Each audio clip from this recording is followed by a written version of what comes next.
Welcome and welcome back.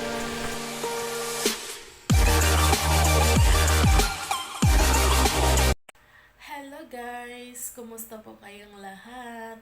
Welcome and welcome back to my YouTube channel.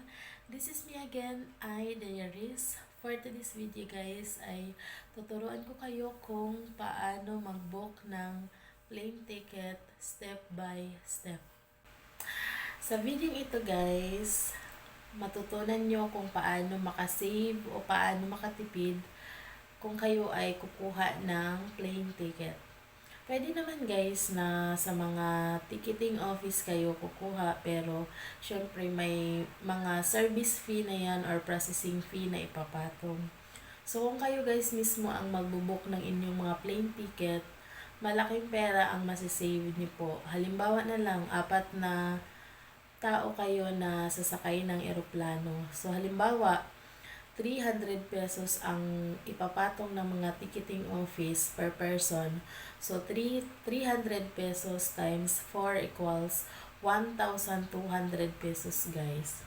Napakalaking pera po. So, kung kayo mismo ang magbubook, malaki po ang matitipid mo. So, ayun na nga. Huwag na nating patagalin. Let's go guys. Simulan na natin. So yun guys, cellphone lang po yung gagamitin ko at pupuntahan natin yung Cebu Pacific na app.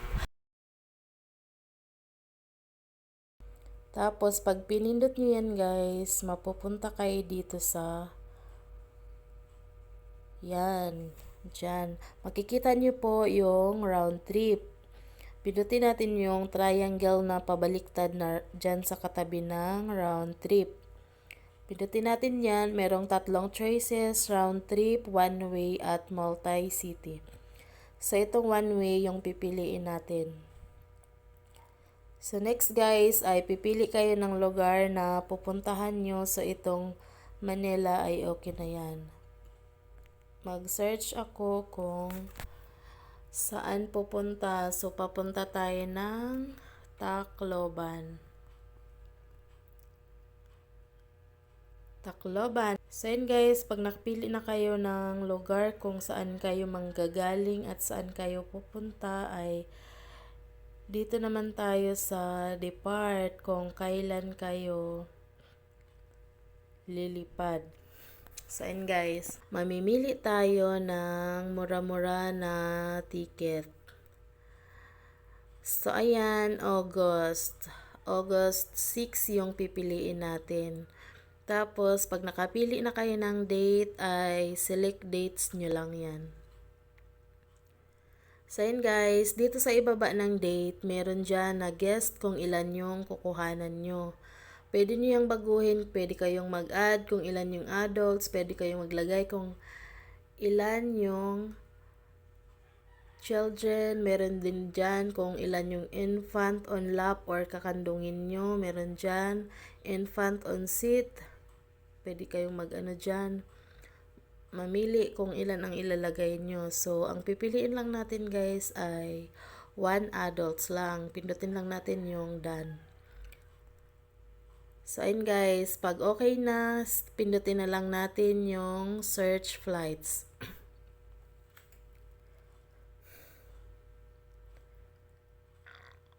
So, ayun guys, pag napindot na natin yung search flights, ay makikita natin yung mga choices kung magkano yung pipiliin nyo at time kung kailan ang gusto nyo na time. So, ang pipiliin natin guys, ay pakita ko muna kung ayan. So, yun guys, ang pipiliin natin ay 6:10 AM from Manila to 7:35 AM to Tacloban. So, yun guys, pag napindot nyo na yon, makikita nyo yung select bundles. O meron dyan guys na 3 pagpipilian, yung Go Basic, Go AC, at Go Flexi. So, ang exclusion guys ng Go Basic ay itong free hand carry baggage, 1 piece maximum weight of 7 kg. Tapos, sa Go AC guys, ang exclusion niya ay merong free hand carry baggage, 1 piece maximum of 7 kg. Merong 1 piece check baggage, maximum of 20 kilograms. Tapos, standard set. Tapos, sa Go Flexi guys, ang exclusion niya ay merong free hand carry baggage, 1 piece maximum of 7 kg. Tapos, merong 1 piece check baggage, maximum of 20 kilograms. Tapos, standard set at see Flexi cancel for free in case you change plans and store value as travel fund. So, yun guys, pag Go Basic ang pipiliin nyo, wala nang additional yan. At pag Go AC ang pipiliin nyo, merong additional 603.68 per guest yan. Tapos sa Go Flexi, merong additional na 1,186.08 per guest. So, ang pipiliin natin guys, itong Go Basic lang. So, pag napili nyo na to, pindutin nyo lang yung I'm okay with random sets. So, ayun guys, pag napindot nyo na yon, dito kayo mapupunta. So, i-continue nyo lang yan. Pag napindot nyo na yun guys, didiretso na kayo doon sa guest details. So, ang ilalagay ko ay dito muna tayo sa title. Sa title guys, meron dyan na Mr. o Miss. Babae kung Miss, Mr. kung lalaki. So, ang pipindutin natin ay Miss. Ayan. Tapos, i-fill up lang natin yung ating pangalan. Eileen. Tapos, I have no first name. Check nyo lang yan guys kung wala kayong first name. Tapos, dito na tayo sa last name. Belowa. So, yun guys. Pagkatapos nyan, ay dito naman tayo sa date of birth. So, ang birth natin ay 5 at ang month natin ay July. Tapos, ang year natin ay 19 secret. Tapos dito na tayo next sa nationalities. Syempre, Filipino tayo guys, kaya Republic of the Philippines yung ating pipiliin. At meron dito sa ibaba na optional Go Rewards Membership ID kung meron po kayo. At meron dyang box guys kung meron kayong declaration or request or person with disability kayo. Tapos sa ibaba guys, merong contact information. Mahalaga to guys kasi merong nakalagay dito na let us know how we reach you if there are changes or question related to your bookings and payment. We also be sending your itinerary to below email. So yun guys, fill upan natin. Mr. kung lalaki, Miss kung babae. So ayun na guys. Auto na yung aking name dyan. Dahil dyan, yan na yung pipiliin natin. Pwede nyo namang baguhin din yan. So, lalagay tayo ng code. Itong ating Republic of the Philippines. Tapos, lagay tayo ng number.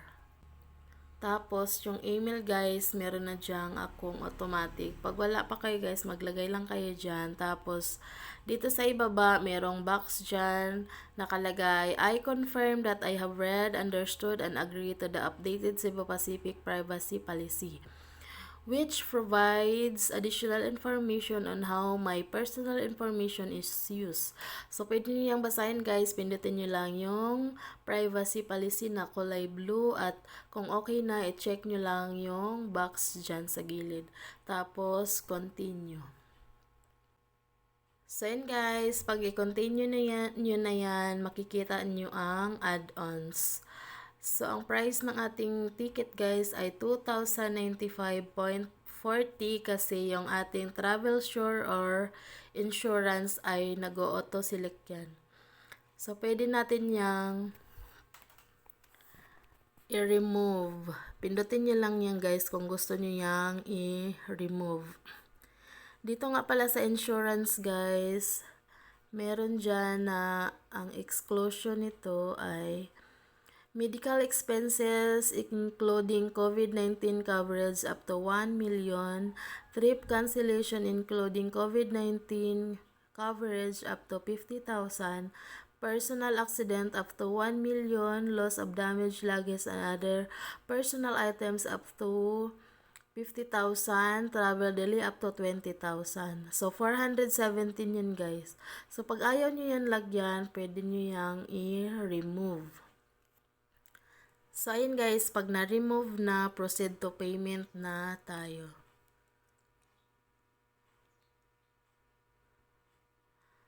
Tapos, pag napindot na natin yung proceed to payment, ang ating babayaran ay 1,678.40 pa rin.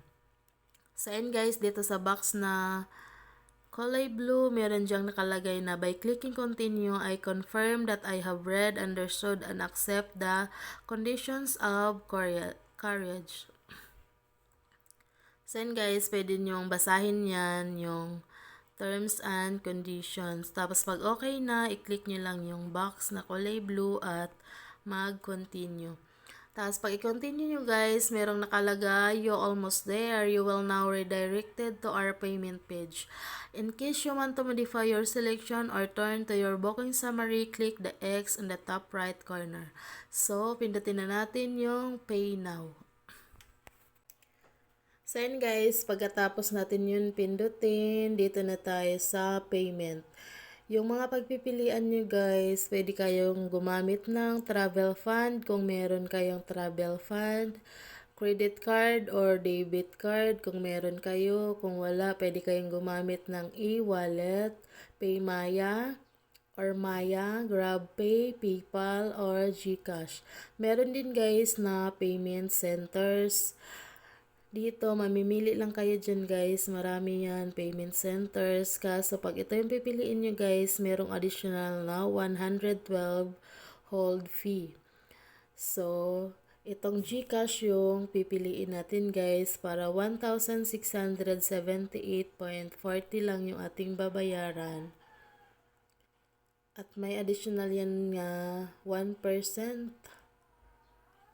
I'm not sure guys, 1%. So, pag napili nyo na yun guys, so ayan. And guys, i-check nyo lang po yan yung box sa gilid pag nabasa nyo na yung kanilang policy. Nakalagay po dyan sa gilid na box, I fully understand that all information is under accordance. So, basta pag okay na yun guys, pag naintindihan nyo na, nabasa nyo na, i-check nyo lang po yung box sa gilid at i-submit. Pag na-submit nyo na yun guys, papunta na tayo doon sa GCash. Pag nasa GCash na tayo, nakalagay dyan sa merchant Cebu Pacific Air, tapos yung amount na babayaran. At ilagay nyo na po yung inyong mga GCash number. Tapos, pag nailagay nyo na yung inyong GCash number, pindutin nyo lang yung next at may matatanggap kayo na OTP. Ilalagay nyo lang po yung OTP dyan guys. Tapos, pindutin nyo lang po ang next at pagkatapos nyan may nakalagay na done. At tapos na yun guys, may mag-i-email na po sa inyo na itinerary at yun po ang ipiprint nyo. Yun po ang ipapakita nyo sa airport. Ito po guys yung itinerary na ipiprint nyo. Ganito po yung ipapakita nyo sa airport. So, ayun lang guys. So, hanggang dito na lang po yung ating tutorial for today's video.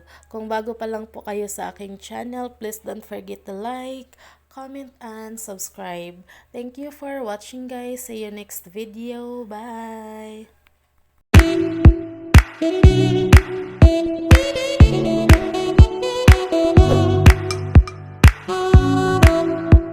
Oh